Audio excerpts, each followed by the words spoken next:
கார்த்திக் ரேவதி கதையில் இப்போ ரொம்பவே சூப்பரான இன்ட்ரெஸ்டிங்கான ஒரு சீனை பற்றி தாங்க இந்த வீடியோவில் நாம் இப்போ பார்க்க போகிறோம்.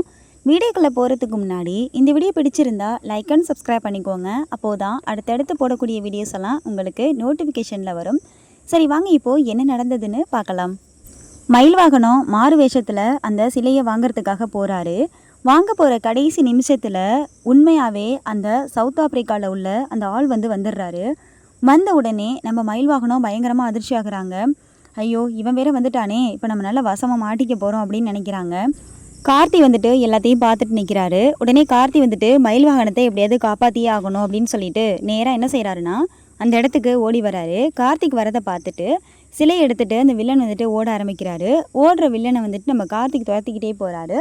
போகும் பொழுது ஒரு இடத்துல நெருப்பு எரிஞ்சிட்ருக்கு. அந்த இடத்துல அந்த சிலையை தூக்கி வீசிட்டு அந்த வில்லன் தப்பிச்சு அங்கேருந்து ஓடிடுறாரு. ஓடின உடனே நம்ம கார்த்தியும் மயில் வாகனம் போயிட்டு சிலையை எடுத்துடுறாங்க. எடுக்கும் பொழுது மயில் வாகனம் சொல்கிறாங்க, என்னப்பா அவனை நம்ம இப்படி அநியாயமாக விட்டுட்டோமே அப்படின்னு சொல்கிறாங்க.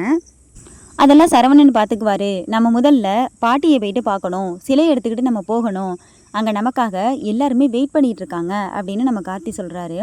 சரி வாப்பா முதல்ல நம்ம சிலையை எடுத்துகிட்டு நேராக அங்கே போயிடலாம் அப்படின்னு சொல்லிட்டு சிலையை எடுத்துக்கிட்டு நேராக கோவிலுக்கு போகிறாங்க.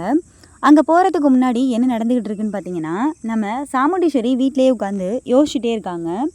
நமக்கு ஏன் இப்படிலாம் நடக்குது அப்படின்னு சொல்லிட்டு அதையே திரும்ப திரும்ப யோசிச்சு பார்த்துட்டு இருக்காங்க. இன்னொரு பக்கம் சந்திரா என்ன செய்கிறாங்கன்னா, அவங்க போட்ட திட்டத்தில் இந்த குடும்பமே மாட்டிக்கிட்டு நல்ல அவமானப்பட போகுது அப்படின்னு நினச்சி சந்தோஷப்படுறதுக்காக நம்ம அம்மாவை சாகடிச்ச அந்த கிளவி இப்போ இங்கே கஷ்டப்பட போகிறத பார்த்து சந்தோஷப்படணும், நான் அதுக்காக போகிறேன், நீ வா அப்படின்னு சொல்லி கூப்பிட்றாங்க. அதெல்லாம் என்னால் பார்க்க முடியாது, நான் வரலன்னு சொல்லிடுறாங்க. உடனே சந்திரன் என்ன செய்கிறாங்கன்னா நேராக அங்கே போயிடுறாங்க. அங்கே போயிட்டு சிவனாடி முத்துவேலெலாம் என்ன சொல்கிறாங்கன்னா, எவ்வளோ நேரம் தான் அப்படியே உட்காந்துட்ருப்பீங்க, உங்கள் பேரன் ஒன்றும் இங்கே சிலையோடு வர்றது மாதிரி தெரியல, அதனால் என்ன செய்கிறீங்கன்னா முதல்ல நீங்கள் சொன்ன மாதிரி நிரூபித்து காட்டுங்க. நீங்கள் தானே சொன்னீங்க பூக்குழியில் இறங்கி உங்கள் மருமக தவறு செய்யலைங்கிறத நிரூபித்து காட்டுங்கன்னு சொல்லிட்டு ஊர் மக்கள் எல்லாம் சொல்ல ஆரம்பிக்கிறாங்க. இதுக்கு முக்கியமான தூண்டுகோள் யாருன்னு பார்த்தீங்கன்னா சிவனாடி முத்துவேலன் தான். இந்த பேச்சு கேட்டுட்டு விருமாண்டிலேருந்து எல்லாருமே என்ன சொல்கிறாங்கன்னா, ஆமாம் பரமேஸ்வரி பாட்டி இப்போ நிரூபிச்சே ஆகணும் அப்படின்னு சொல்லிடுறாங்க. வேறு வழியே இல்லாமல் பாட்டி என்ன செய்கிறாங்கன்னா, இதுக்கு மேலே தாமதிக்க முடியாது அப்படின்னு சொல்லிட்டு நிரூபிக்கிறதுக்காக போகிறாங்க. அப்போ உடனே நம்ம ரேவதி சொல்கிறாங்க, பாட்டி வேணாம் பாட்டி நில்லுங்க, கண்டிப்பாக இப்போ ராஜா வந்துடுவார், அவர் பிறகு சிலையோடு வந்துடுறேன்னு சொல்லியிருக்காரு, நீங்கள் அவசரப்பட்டு இது மாதிரி முடிவெல்லாம் எடுக்காதீங்க பாட்டி அப்படின்னு சொல்கிறாங்க. இல்லைம்மா இது நான் நிரூபிக்க வேண்டிய கட்டாயத்தில் இருக்கேன், நான் கண்டிப்பாக இந்த இடத்துல நான் நிரூபித்து தான் ஆகணும் அப்படின்னு சொல்கிறாங்க. உடனே என்ன செய்கிறாங்கன்னா பாட்டி அந்த பூக்குழியில் இறங்க போகிறாங்க. அந்த நேரம் பார்த்து ரோஹிணி நம்ம ரேவதி எல்லாம் ரொம்ப கவலையோடு இருக்காங்க. பாட்டி எப்படி வயசான காலத்தில் இந்த விஷயத்த பண்ணுவாங்க அப்படின்னு சொல்லிட்டு அந்த இடத்துல ரேவதியும் ரோஹிணியும் ஒருத்தருக்கு ஒருத்தர் பேசிகிட்டு இருக்காங்க. ஊர் மக்கள் எல்லாருமே பரமேஸ்வரியை நீங்கள் சீக்கிரமாக இறங்கி நிரூபிச்சு காமிங்க அப்படின்னு சொல்கிறாங்க. அப்போ உடனே என்ன செய்கிறாங்கன்னா பாட்டி நடந்து போயிட்டுருக்காங்க அந்த இடத்துக்கு. கார்த்திக் ரொம்ப தூரம் காரில் வந்துக்கிட்டே இருக்காரு. அப்போது மயில் வாகனம் சொல்கிறாங்க, கார்த்தி கொஞ்சம் சீக்கிரமாக போப்பா, அங்கே என்ன நடக்குது என்ன ஏதுன்னு ஒன்றுமே புரியலை, நம்ம அங்கே சீக்கிரமாக போனால் தான் அங்கே என்ன நடக்குதுன்னு நம்ம தெரிஞ்சுக்க முடியும் அப்படின்னு சொல்கிறாங்க. இதோ போயிடலாம் அப்படின்னு சொல்கிறாங்க. உடனே என்ன செய்கிறாங்கன்னா ரேவதிக்கு கால் பண்ணி பார்க்குறாங்க நம்ம மயில் வாகனம். ஆனால் ரேவதியோட ஃபோன் அந்த இடத்துல என்கேஜாகவே இருக்குது. சிலை கிடச்சிருச்சுங்கிற விஷயத்த ரேவதி கிட்ட தெரிவிக்கலாம் அப்படின்னு நினைக்கும் பொழுது அதுவும் முடியாமல் போச்சு. கடைசி நேரத்தில் என்ன செய்கிறாங்கன்னா கார்த்தியும் நம்ம மயில் வாகனமும் ரொம்ப ஃபாஸ்ட்டாக வந்துட்டுருக்காங்க.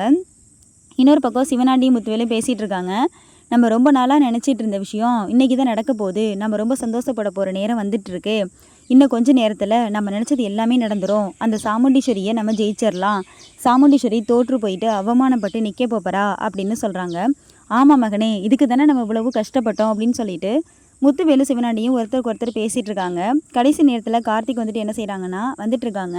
பாட்டி கால் எடுத்து வைக்க போகிற நேரத்தில் பாட்டி அப்படின்னு சொல்லிட்டு சத்தம் கேட்குது. பார்த்தா ஒரு கார் நிற்கிது. அதுலேருந்து நம்ம மயில் வாகனமும் கார்த்திக்கும் வராங்க. கையில் பார்த்தோன்னா சிலை இருக்குது. சாமி சிலையை பார்த்த உடனே ஊர் மக்கள் எல்லோரும் பயங்கரமாக அதிர்ச்சியாக பார்க்குறாங்க. கண்டிப்பாக கார்த்திக் நம்ம முத்துவேலையும் சிவனாண்டியையும் சரவணன் கிட்ட பிடிச்சு கொடுக்கறதுக்கு நிறைய வாய்ப்பு இருக்குது. வில்லனை நேரடியாக கூட்டிகிட்டு வரதுக்கும் நிறைய வாய்ப்புகள் இருக்குது. ஸோ என்ன நடக்க போகுது என்ன ஏதுங்கிறத அடுத்து வரப்போகிற வீடியோக்களில் பார்த்து நம்ம தெரிஞ்சுக்கலாம். இந்த வீடியோ பிடிச்சிருந்தா லைக் பண்ணுங்கள், கமெண்ட் பண்ணுங்கள், ஷேர் பண்ணுங்கள். உங்கள் கருத்து என்னங்கிறத கமெண்ட்டில் சொல்லிட்டு போங்க.